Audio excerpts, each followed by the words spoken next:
রূপনগরের রাজা বিক্রম সেন যেমন সুদর্শন তেমন প্রভাবশালী। রাজ্যের সবাই রাজাকে যমের মতো ভয় করে, শুধু রাজার ছোট রানী রাজাকে একটুও মান্য করে না, কথায় কথায় উপহাস করে। একদিন যখন রাজা ছোট রানীর মহলে এলেন, দেখলেন আলতা দাসী ওর পায়ে আলতা পরাচ্ছে।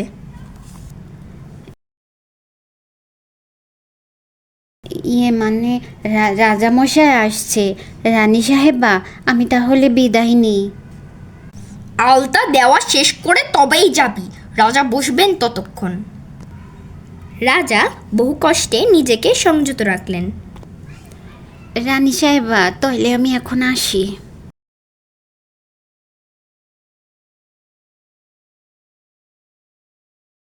যখন তখন অন্দরমহলে খবর না দিয়ে আসা কি রাজার মানায়?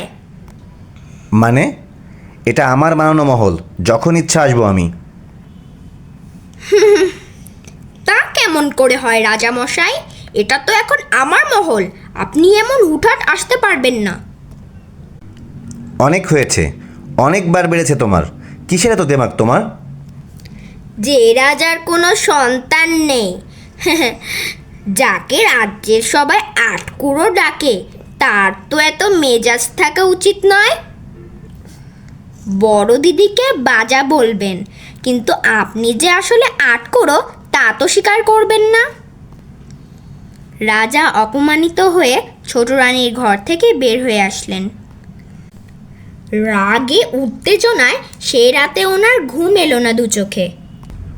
রাজদরবারে সবাই তো এসেছে, বড় রানীও এসেছে, ছোট রানী কোথায়? রাজামশাই, ছোট রানী বার্তা পাঠিয়েছেন দাসীকে নিয়ে। তার আজকে অনেক শরীর খারাপ, তিনি আজকে রাজদরবারে আসতে পারবেন না। রাজা এতই রেগে আছেন, কেউ কোনো কথাই বলতে পারছে না। মন্ত্রী সাহস করে বললেন, রাজামশাই, খাজনা আদায় শুরু করব? হ্যাঁ, করুন। বেশ কয়েকজন প্রজাকে খাজনা বাকি পড়ায় কয়েদ করে রাখা হলো। এতে প্রজারা বিদ্রোহ শুরু করলো। বড় রানী খুব মন খারাপ করলো।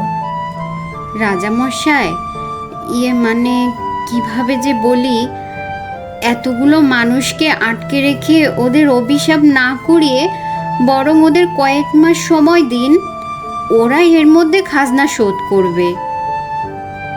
না, কিছুতেই না, ওদের অনেক সময় দেওয়া হয়েছে, আর নয়।